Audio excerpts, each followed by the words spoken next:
السلام علیکم حاضرین، ناظرین اور سامعین، میں آپ کا میزبان ڈاکٹر شہزاد شمیم اور میرے ساتھ موجود ہیں قرآنی اسکالر ایز اے اسپیکر جناب انجینئر محمد فیلشاد صاحب۔ آج کی اس تیسری نشست میں ان کے سامنے سوال رکھ رہا ہوں، فلسفہ صلاۃ کیا ہے، کہ نماز کا فلسفہ کیا ہے، رکوع، سجود اور قیام سے کیا مراد ہے۔ تو انشاءاللہ بڑی تفصیل سے انجینئر صاحب اس پہ روشنی ڈالیں گے، تو میں گزارش کروں گا پلیز ارشاد محترم اس حوالے سے ہمیں قرآنی نقطہ نظر سے آگاہ فرمائیے۔ شکریہ۔ بسم اللہ الرحمن الرحیم۔ آج 17 جولائی ہے، دن ہے اتوار کا، سن ہے 2022۔ صلاۃ کے اوپر تیسری محفل ہے، جس میں ہم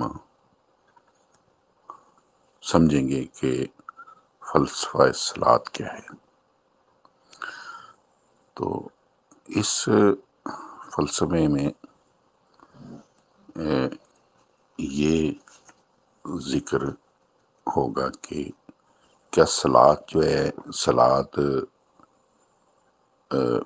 پوجا نہیں، یعنی صلاۃ جو ہے یہ پوجا نہیں۔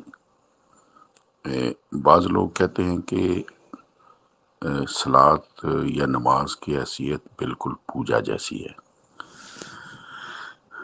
جو بزم خیش بتوں کو خوش کرنے کے لیے بت پرست لوگ ان کے آگے ہاتھ باندھ کر کھڑے ہوتے، جھکتے، ماتھا ٹیکتے ہیں، یہ الفاظ نماز کے ارکان قیام، رکوع، سجدہ کی جا بجا استعمال کیے جاتے ہیں۔ اس کے جواب میں فرضیت صلاۃ یا فرضیت نماز کی غرض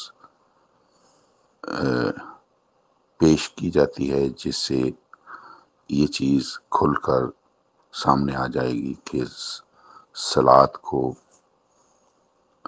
بتوں کی پوجا کی جا بجا، ان بتوں کی پوجا کے جا بجا کھڑا کرنا قرآن کریم سے بے خبری کی دلیل ہے۔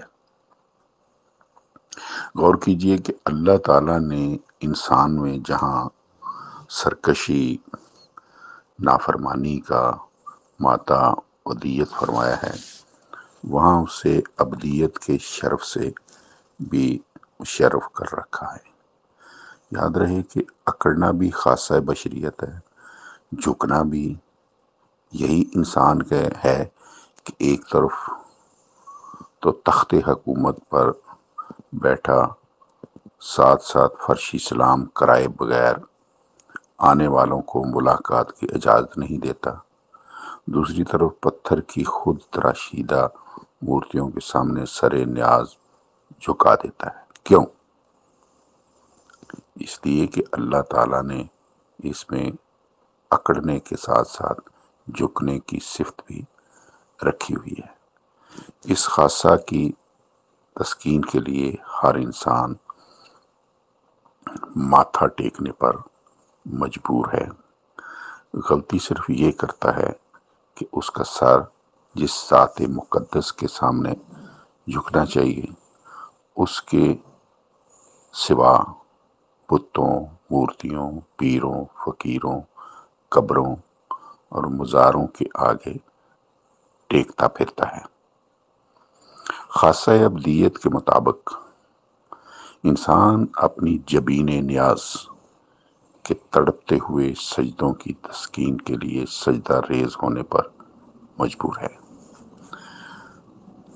انبیاء سلام علیہم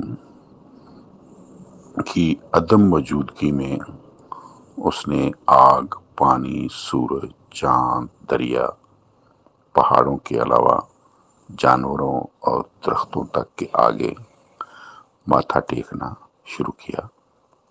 ان چیزوں میں سورج اور چاند اگرچہ افضل ترین ہیں، لیکن ان کے پیدا کرنے والے نے حکم دیا انہیں نہیں، بلکہ ان کے خالق کو سجدہ کیا کرو۔ یعنی اللہ تعالیٰ نے یہ کہا کہ یہ جو چیزیں ہیں ان کے سامنے سجدہ نہ کرو۔ اس کے لیے اللہ تعالیٰ فرماتا ہے 41/37 لا تسجدوا للشمس ولا للقمر واسجدوا للہ الذی خلقہن۔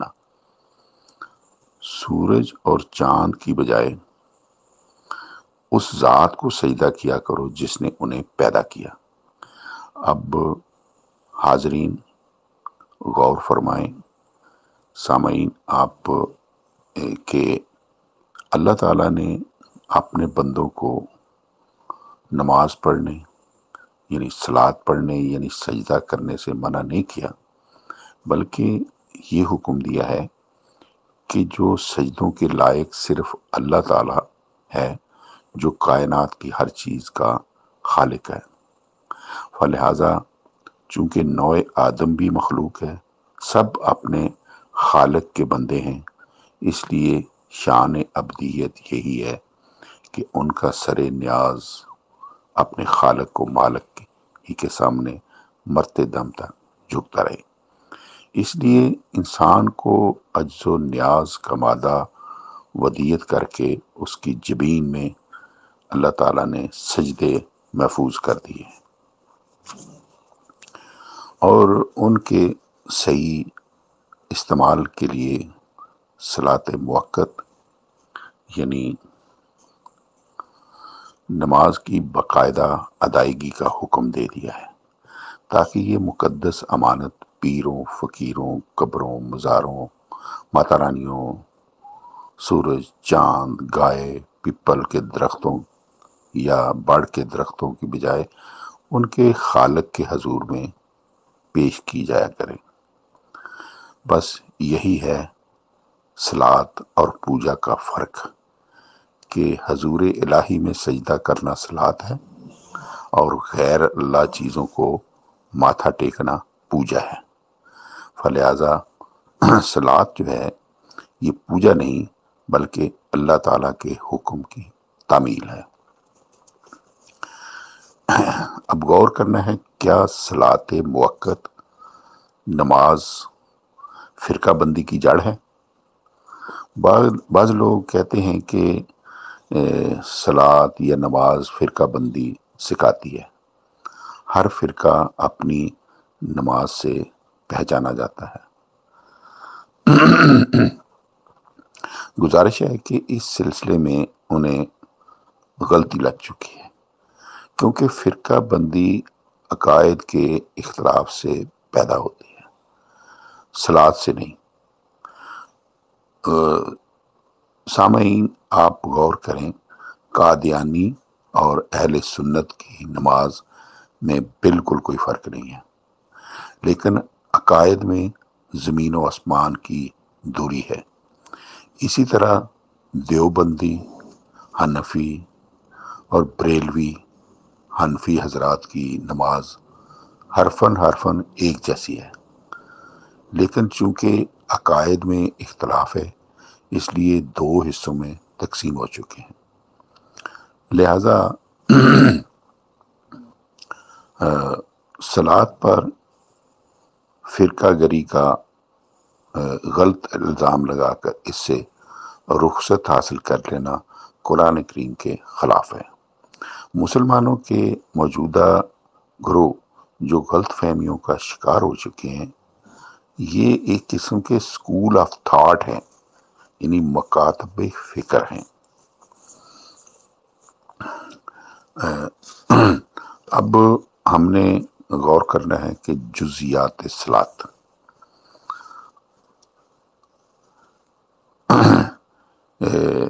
ہم نے جو اعتراض کیے جاتے ہیں اس کا تو ہم نے ذکر کیا ہے۔ جو نماز کو قرآن کریم کا حکم تسلیم ہی نہیں کرتے، ان لوگوں کے جوابات جو ہیں اس پر ہم غور کرتے ہیں۔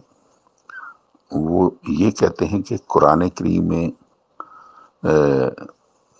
صلاۃ صرف حکم ہے، اس کی ڈیٹیل، اس کی تفصیل جو ہے وہ موجود نہیں۔ عرض یہ ہے کہ قرآن کریم ایک مفصل کتاب ہے۔ ثبوت کے لیے خود رسول اکرم صلی اللہ علیہ کا اعلان ہے، افغیر اللہ ابتغی حکمن وہو الذی انزل الیکم الکتاب مفصلا، 6/115، 6/115۔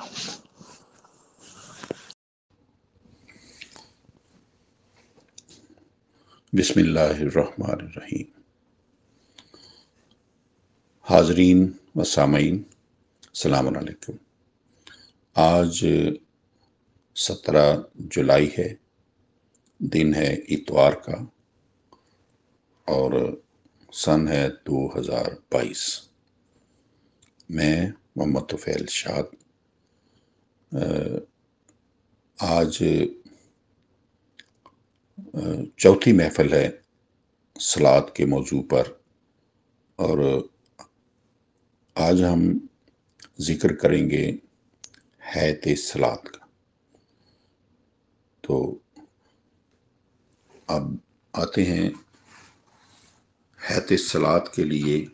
اللہ تعالیٰ قرآن کریم میں فرماتا ہے 22/26، طہر بیتیا للطائفین والقائمین والرکع السجود، میرے گھر مسجد احرام کو آنے جانے والوں، قیام، رکوع، سجدہ کرنے والوں کے لیے پاک رکھنا۔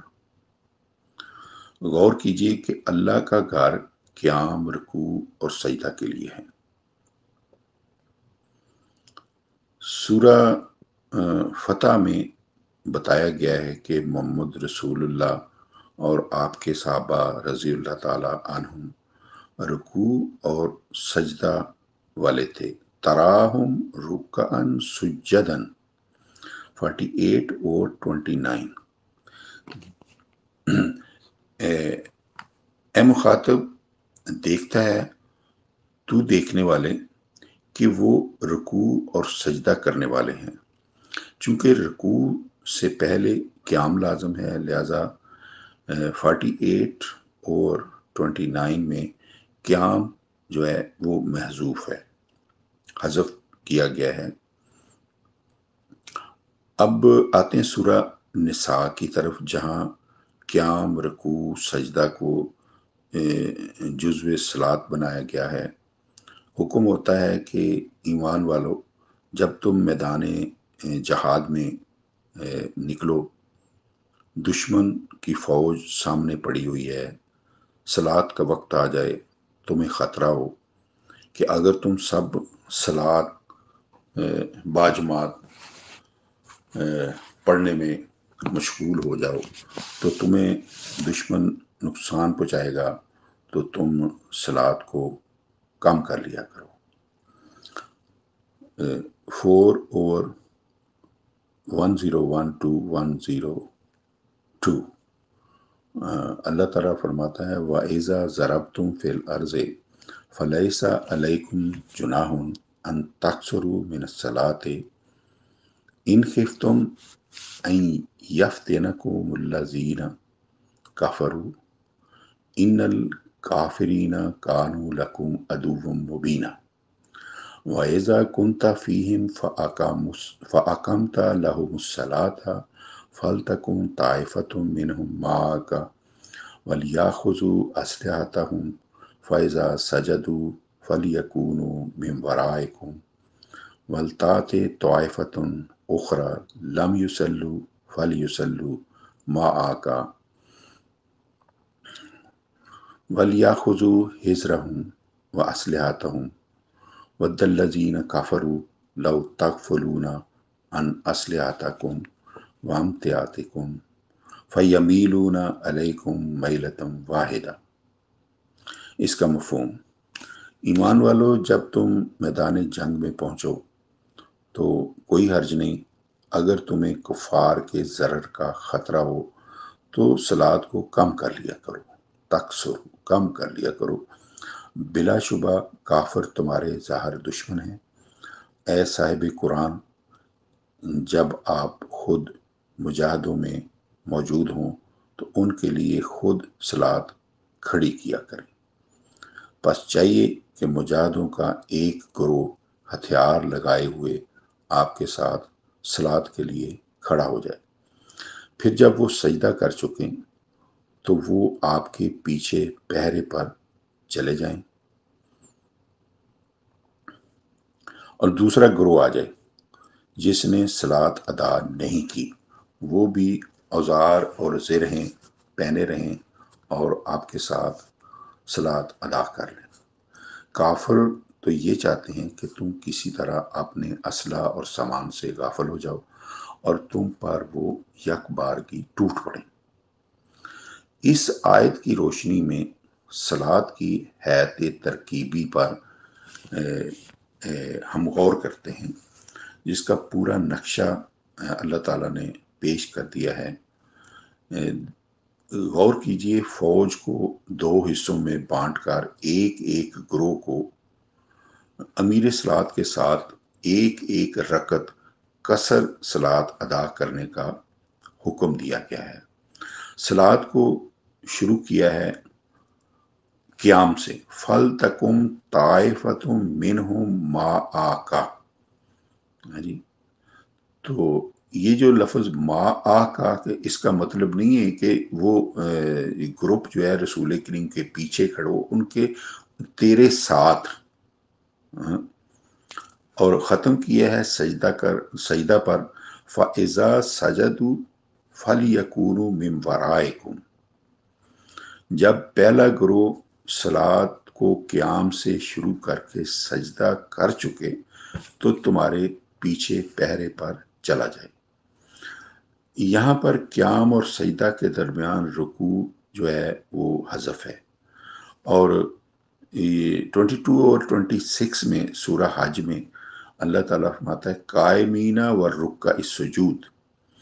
آپ قیام اور رکوع اور سجدہ یہ بالترتیب اللہ تعالیٰ نے بتا دیا ہے، قائمین، رکع السجود۔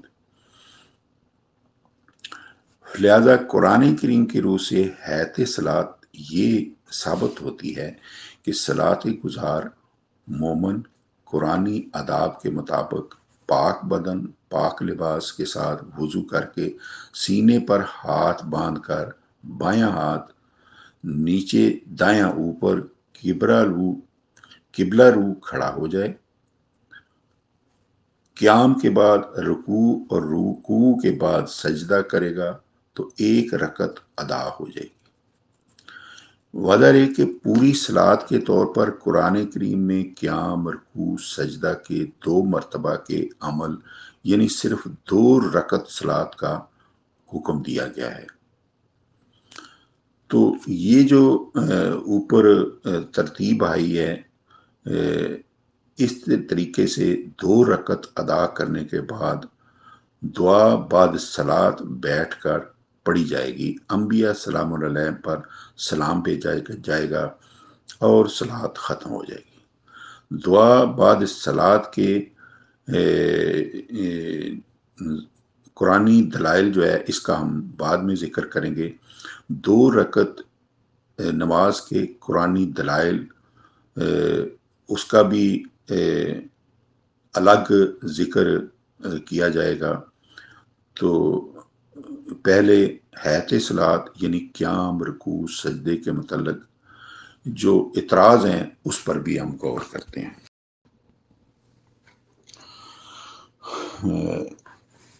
اعتراض یہ کیا جاتا ہے کہ قرآن کریم سے قیام، رکوع اور سجدہ کی شکلیں ثابت کیجیے۔ تو اس کا جواب یہ ہے کہ جو یہ 3 الفاظ آئے ہیں ان کی الگ الگ شکلیں جو ہیں